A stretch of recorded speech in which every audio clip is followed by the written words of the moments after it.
Et bonjour les Capricornes, là je m'adresse aux personnes qui sont ascendant Capricorne ou qui ont leur lune en Capricorne pour la semaine du 28 au 3 août.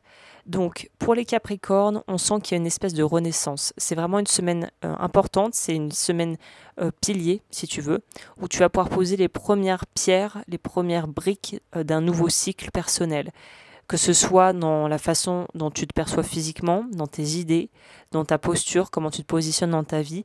Il y a une envie de repartir sur des bases neuves et qui soient plus finalement cohérentes avec ce que tu es en train de devenir.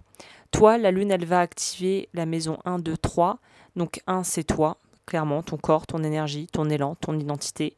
La maison 2, elle va t'inviter à t'aligner avec ce que tu dis et ce que tu es. C'est-à-dire que les paroles soient alignées avec les actes et avec ce que tu penses finalement.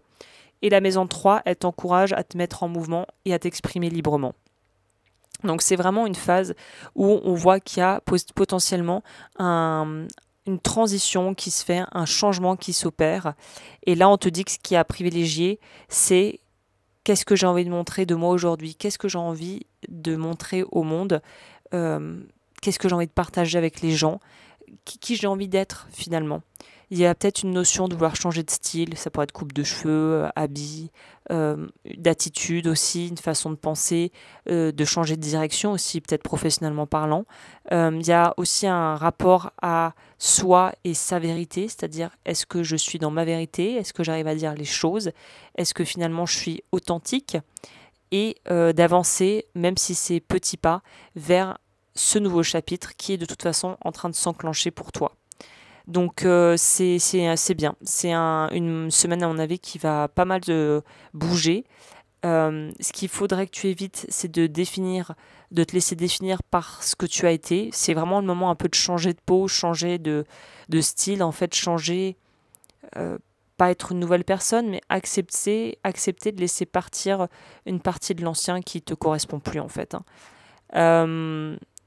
Et puis il y a aussi peut-être pour certains et certaines, peut-être que tu as l'impression qu'il va falloir attendre que tu n'y es pas encore, que tu changeras ou les choses vont bouger quand tu seras prêt ou prête à 100%.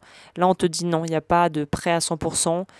Maintenant, c'est le bon moment, en fait, si tu veux. Et c'est aussi, encore une fois, de ne pas se laisser définir par le passé et de se dire si ça s'est mal passé, ça va encore mal se passer. C'est sortir de ce truc-là parce que c'est pas vrai, foncièrement. Donc là, c'est vraiment arriver à restructurer sa vie avec une nouvelle approche. Et typiquement, ça pourrait se traduire par quoi?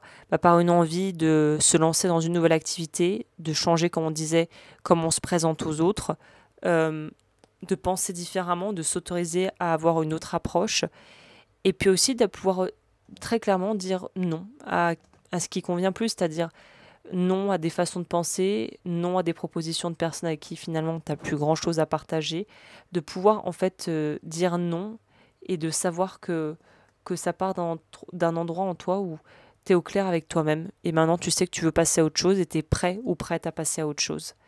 Voilà, eh bien écoute, j'espère que cet horoscope de la semaine t'aura plu. Si c'est le cas, n'hésite pas à aimer, à t'abonner, à commenter, à me rejoindre sur les réseaux sociaux, à découvrir ce que je fais dans la barre d'informations sous cette vidéo. Et je te dis à la semaine prochaine pour la nouvelle capsule.